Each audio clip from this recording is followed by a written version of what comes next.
when you spend your dollar out of the community in which you live, the community in which you spend your money becomes richer and richer. The community out of which you take your money becomes poorer and poorer. So our people not only have to be re-educated to the importance of supporting black business, but the black man himself has to be made aware of the importance of going into business. Welcome to the Black Business Podcast, where we support and spread the word on black-owned business inside and outside our community. Now here are your hosts, Marcus Stewart and John Pleasant.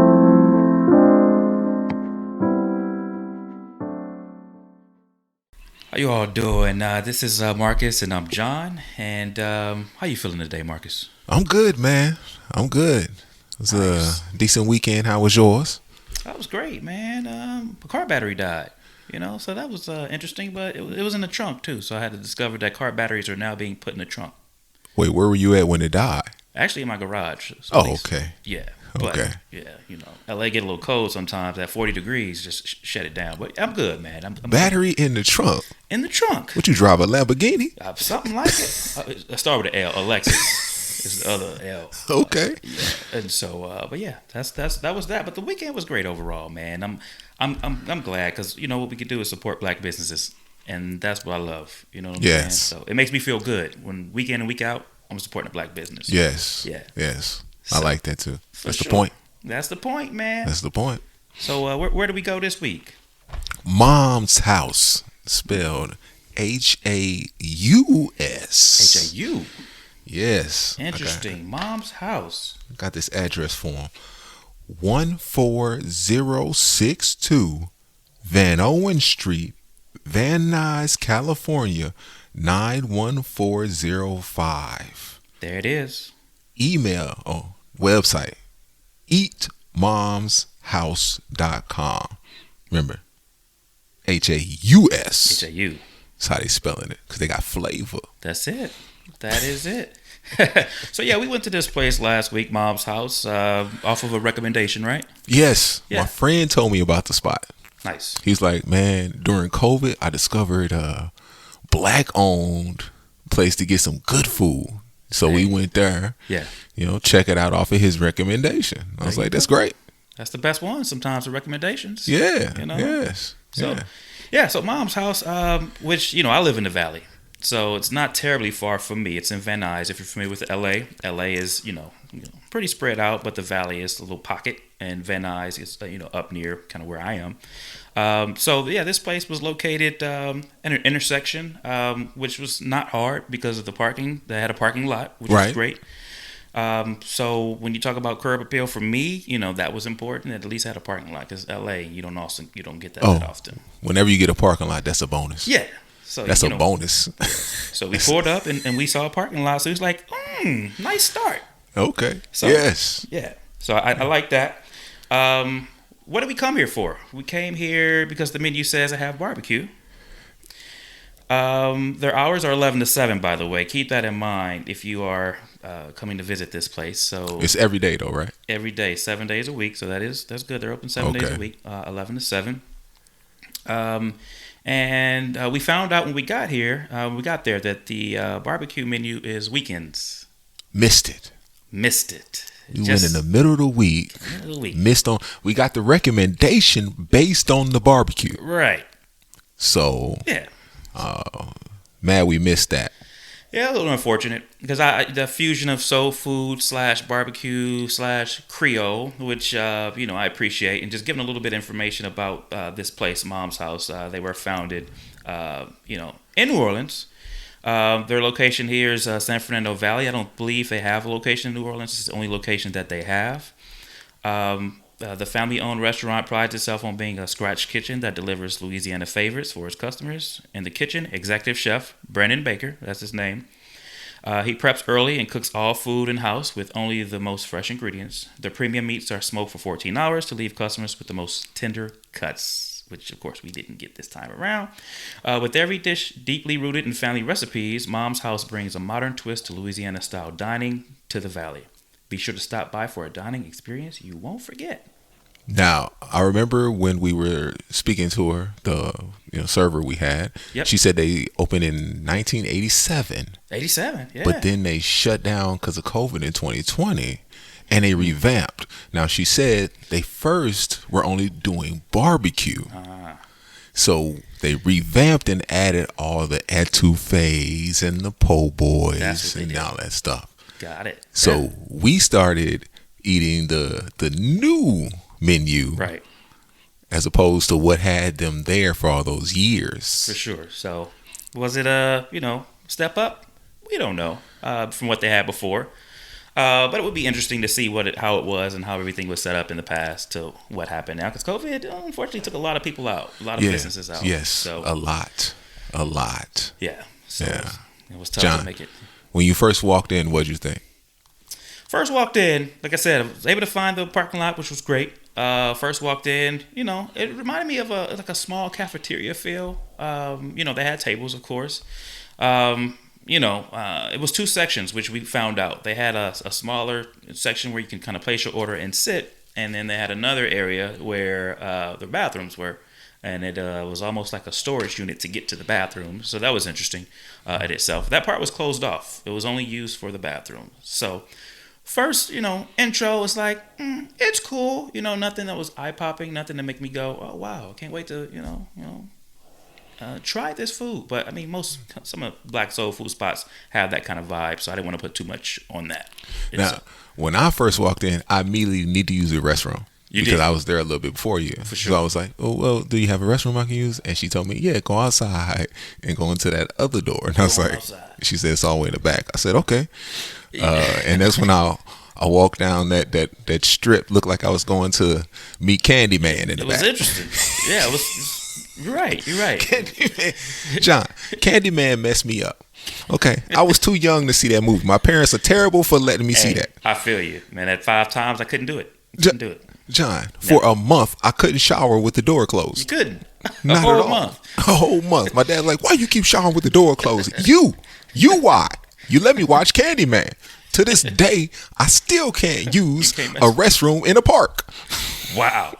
That's tough. I feel it, though. Candyman was pretty heavy. He was a scary dude. He was. To this day. All you had to do was give him access to that one mirror one time. It didn't have to be you. Give him access, move out. The next family getting murdered. If you move out, you did the right thing. So, So that hallway was like that. That was giving me that Candyman vibe. And I feel it. I need them to at least turn the lights on a little better. Yeah. Just give me a little more. Some signage to directions to where the bathroom. Because you really, being honest, you walked in and you didn't know where the restrooms were. It was just a dark room with, I saw a bicycle in there and some other, it was storage. They were using it as storage during the week, which, for whatever reason, that's what they were doing. I'm assuming that the business hasn't kicked back up to what it was before. For sure. So understandable on that. But yeah, the restrooms were a little bit of a, trying to figure out where it was. But yeah, and then when we came back to the main side, what did you think of that? The main part of the it was fine. They had some horns on the window showing that New Orleans flavor, the wallpaper, piano, musical notes, things like that. Again, the seating, it was maybe 20, 25 chairs in there. Yeah. They had this little bar kind of countertop area with stools set up, people come in and out. For sure. You could tell people were placing their orders and taking it out because on that side, that's what people are, occasionally sitting down and waiting for your order to be ready. So yeah. They didn't have salt and pepper on the tables. I hate that. I noticed. Yeah, you don't like that. I hate that. No Give me my food seasoned already, please. For sure. So that's important. Yeah. You put this label of a Creole and Southern Kitchen. You expect it to be flavored and seasoned. Yes. So that is exactly. Yeah. So yeah, let's get into that a little bit. So so we sat down. The young waitress, she came over, very nice. She gave us menus. We had a few seconds actually before she came over. I think she just wanted us to get settled, different things like that. She came over and gave us the menus, and we just kind of walked through and picked what we wanted and kind of just winged it. We found out, of course, that's when we found out they didn't have the barbecue. Yes. So it's what we wanted, but it's okay. What do we end up with? Voodoo chicken. Voodoo chicken. Right. So never had it before. I didn't know what to expect.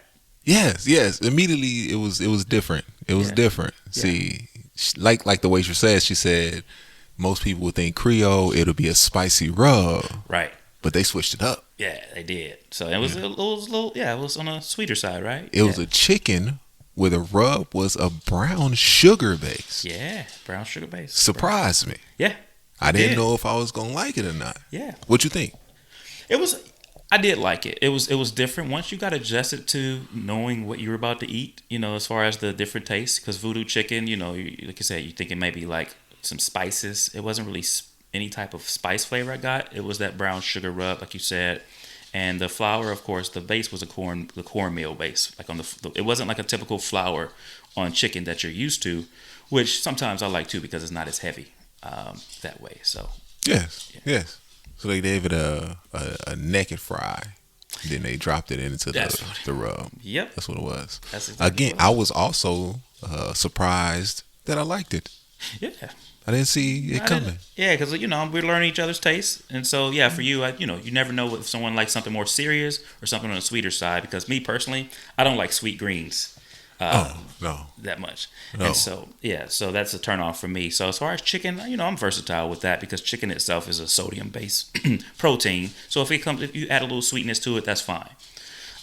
So as far as the sides, of course, the greens we did try, and the mac and cheese.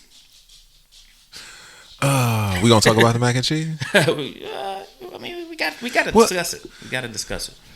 At least they used regular elbow noodles. At least they did that.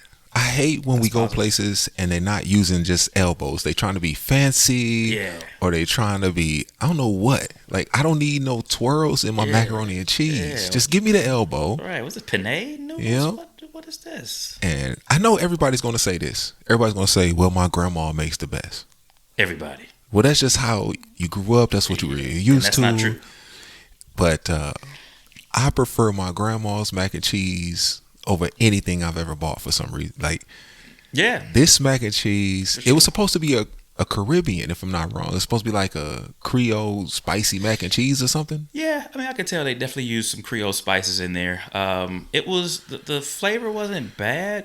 Just I think the consistency of the texture is what we look for. Because grandma's mac and cheese, if she does it right, of course she's buying cheese. She's buying shredded cheese or some cheddar, some real cheese. And not any type of cheese sauce, which, I mentioned this before. We're probably one of the great mac and cheese on the curve. Like, I think, because unfortunately, a lot of places, especially if they're cutting back or if, for whatever reason, they're not using the good stuff. So we're probably going to have to grade off of a little bit of texture and a little bit of, consistency, but more of the flavor than anything. So was the flavor good? And that's probably what we're going to have to do, unfortunately, because, most nothing's of these gonna measure up to grandma's. Yeah, until we get grandma's somewhere out here, and then we're gonna be like, "Ooh!" If anybody knows where grandma's mac and cheese is being served, please let us know. Please, because I would love to go to that place. That would be the next stop, actually. Because like right now, I'm ashamed to say the best mac and cheese I've just bought from someplace has been Chick-fil-A's. Right? Right, and that shouldn't be the case. That should not be it. Because we know who owns Chick-fil-A. So that mac and cheese. If we talk about, the noodles weren't overcooked. It didn't have. Came out hot. It was hot, The cheese flavor that you're looking for, the stretchy, the gooey. It wasn't there. With the top layer, we just don't get that anymore. So it just wasn't. It didn't hit like it was supposed to. For sure. So at Mom's house, this is like the C plus. Yeah. But this C plus is now the A. Until we get others in to where we can either keep this up there or knock it down.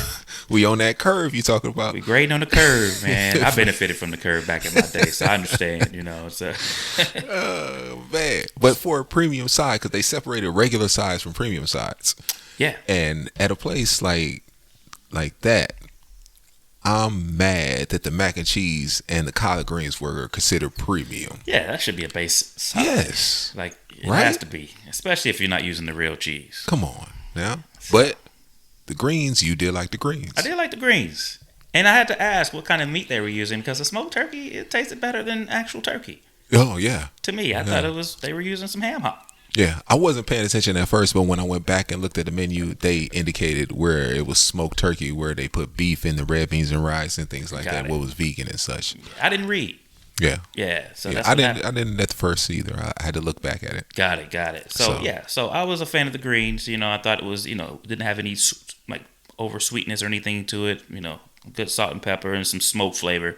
And a very good smoke flavor, and that's what I look for. Of course. For greens and of good, good texture, not overcooked, not undercooked. Yes. It was great for me. And a lot of people are doing that smoked turkey now. Yeah. Because everybody's not eating pork, and that's nice. I know. It's nice to think about people's dietary. For sure. You got to cater these days, otherwise you'll get shut down. Yeah. Yes. So, and you liked the cornbread. I did. And when we talk about what we like sweet and what we don't, I actually prefer a sweeter cornbread base. Yes. This cornbread reminded me of like Church's chicken biscuits. That's what it reminded me of in the form of a cornbread. It was 3 pieces. In my opinion, the price could have been a little lower for the side of cornbread. It was three triangles, but it was good. Like I said, I like the texture. It was like a pancake almost, but it was very tasty. The texture was good. It was buttery, and it was for me. I also like a sweet cornbread because I put my cornbread in my greens. Oh, so I got the sweet, and I got the savory. I mix it up. There you go. That's what I do all the time. Create your own sweetness for the greens. You're not, right. Green sweet, that would be over. Exactly. Because I usually hot sauce my greens, then the cornbread, all that together. For sure. I'm actually one of the people who hates mixing their food up. I often eat one thing at a time. Oh, you one of those. But when I do the greens, that's one of the only things I mix up. There you go. Yeah. Yeah. So it was overall, even if you setting aside putting it in the greens, that you like the cornbread on its own. I did. Nice. I did. Like I prefer a sweet cornbread, and it worked. It was good. That was it. Yeah. It was good. The cornbread and the greens, hidden. The chicken, a good B+ for me. You say A+. Oh, I'll give it an A-. A-. Yeah. It The flavor. Good. Now, if we talk about the size of the chicken, I was upset. They're using little chickens. Little small. I was like, this is a short chicken. This leg this chicken has been, is a wing size. He was a young hen. Man. You gotta let y'all chickens grow up a little bit more. Yeah, let them give them some time. Feed them some more grains or something. This is a baby chicken. Yeah, this is a baby chicken. It was true. That was true.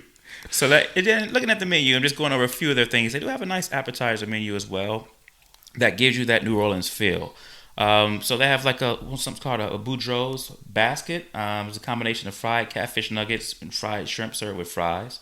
They have some gumbo fries. That's crispy seasoned fries smothered in the house-made gumbo gravy, topped with Creole shrimp, along with the house sauce drizzle. A Bayou basket, which is hush puppies, crispy pickled chips and fries served with the mom's house sauce. The voodoo wings, which I'm sure has the same flavor that we just had on the actual chicken. We had a half chicken. Yes. And so they give you a little bit of New Orleans flavor with their menu, especially with the appetizers. So that's what you go in for. I would have liked to hear some more New Orleans style music. They did have just like some soul R&B playing, which was fine. Did they? They did.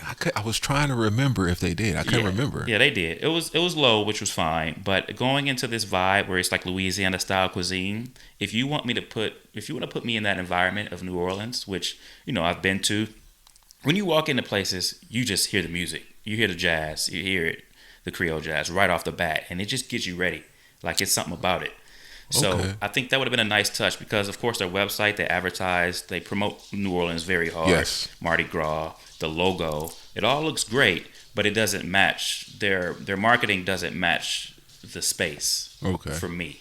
So that was a disconnect. And all this Bayou New Orleans stuff, and of course, it didn't fit the vibe. So. Okay. So I've never been to New Orleans. So when you go into a restaurant in New Orleans, they got the horns playing. They got it playing. Like you can hear it off the block. So it's just loud. Yeah. You got it. You know where you at. For sure. And of course, some of it's the crowd. You get, most of the places in New Orleans on the main streets are just, they're, Canal Street. There's people up and down the street. So you get that hustling and bustling vibe too. That makes you, of course, gravitate to these places. But yeah, it's a vibe.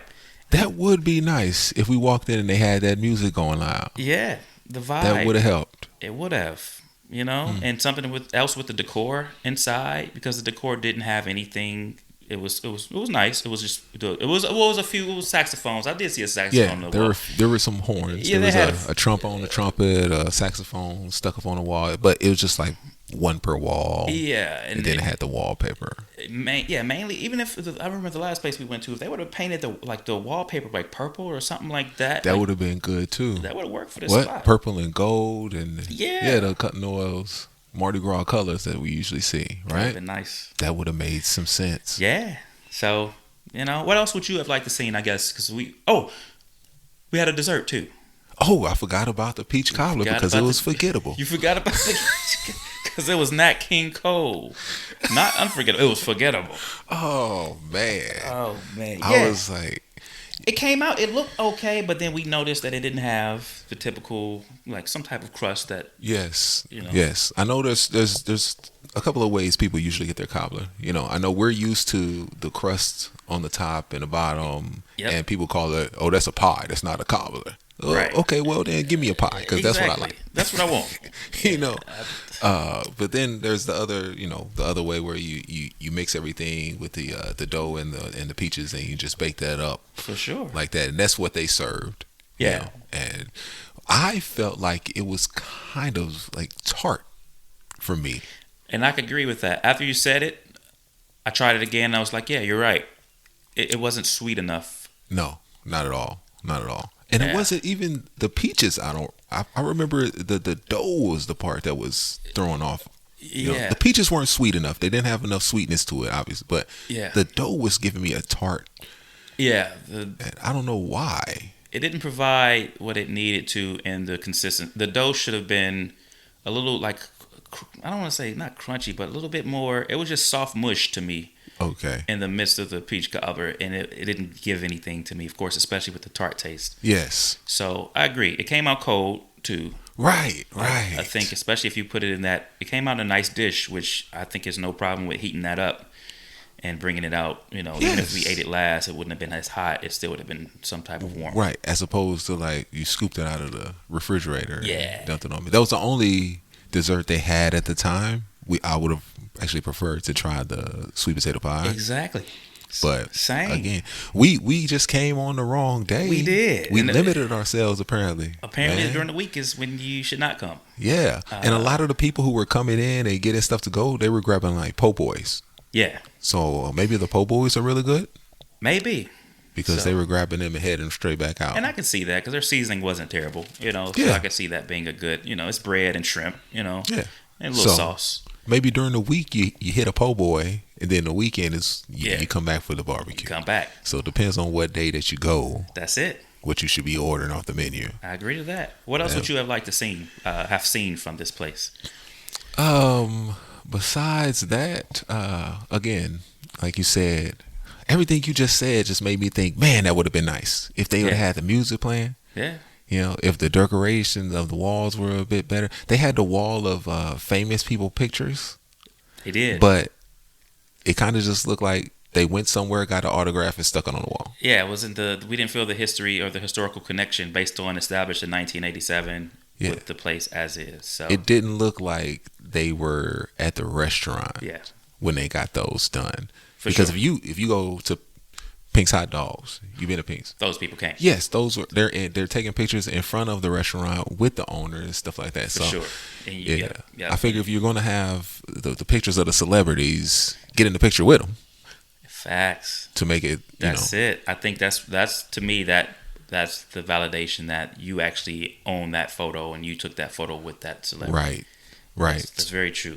Yes. So like you said, maybe spruce the walls up. Have that New Orleans sound coming through the speakers for you. Yep. I think that would go a long way. And maybe on weekends they do. I think something else they could do, since they have that other side, is a little band, like a little small jazz band that just plays. That would be nice too. Yeah, because that's their space. That would probably be a weekend thing too, though. Yeah. 7 days a week, they'd be flat broke trying to pay a band. But I think that would put me in the mood, and it would draw people in just to hear some live music. Right. And people would order food just because you have live music. Right. So it's almost like the streets in New Orleans, to where you may be walking down and you hear some music and they have a menu as well. But Yeah. you're going because they have nice music. And granted, this area of Van Nuys isn't like a tourist attraction. It's not like people are just walking down the street like, oh man, what's going on in there? But if you create that environment, if you create that atmosphere, and you have a parking lot, you have a lot going for you. Yes, and there's street parking around the area too. Yes. So it's not terrible. Facts, yeah, You know? exactly. So, you're not downtown Los Angeles. For sure. Where, you up here. you paying $25 for a lot or you not getting Don't tell me in. about it. Oh, downtown But, Los Angeles, man. Yes, they have the space. They could do that. They have their space. It's Yes. just a matter of, I assume it was just still recuperating from COVID. Yeah, and I'll be fair and honest to say we can try a weekend and see if it's an entirely different vibe. And Yeah. later on, we'll do another episode down the line on them again and see if we, if it was a different vibe, a different feel, and then maybe we can elevate some of these thoughts that we have about. That would be nice. Yeah. Yes, So, we should definitely do that. yeah, and I mean, the last thing for me, I would just say personally, the prices are, like I said, with the vibe for me, they were a little bit on the higher end. Yeah, we ordered and then I guess we got upcharged for the premium sides, and Yeah. then we got one extra piece of chicken, and that chicken leg was $5, I think. Yeah, for an extra piece of chicken, it was close too. It was like Yeah. four to five. And then that peach cobbler, I think, was $9 for Yeah. that scoop, and it's just Yeah, so so everyone knows, so their basic sides are green beans, baked beans, black-eyed peas, coleslaw, French fries, corn on the cob, white rice, potato salad, and macaroni salad. Those are regular sides. Like if you Okay. ordered a combo, came with 2 sides, that's what you would get, or an entree with 2 sides. The premium sides, which of course everybody's going to get, Right. which are the greens, garlic mashed potatoes, red beans and rice, New Orleans. hot water cornbread, New Orleans. Creole mac and cheese, New Orleans. yams, cabbage, rice. Yeah, so everything that they should include with the base price, I feel like it's, or a few things. I understand certain things that you do well, that you want to say premium, but I don't think any of those were done well enough to where it should be considered a premium side. Right. So, in my opinion, they should have a lunch menu. Ah, Yeah, because that way you can either move some of those premium sides to base sides, and you'll draw more of an audience when people know, or more of a crowd when people know that you have a lunch menu and your prices are reduced, and some of these things that they can get normally for full price a little bit cheaper. So just to help them out, I think that would be something good for them to do. that would make sense. Yeah. That would be good for them. Yeah, like 11 to 2 lunch, and from your 3 to 7, or 2 to 7, just your dinner, whatever. Yeah, that would be great. Yep. That would be great.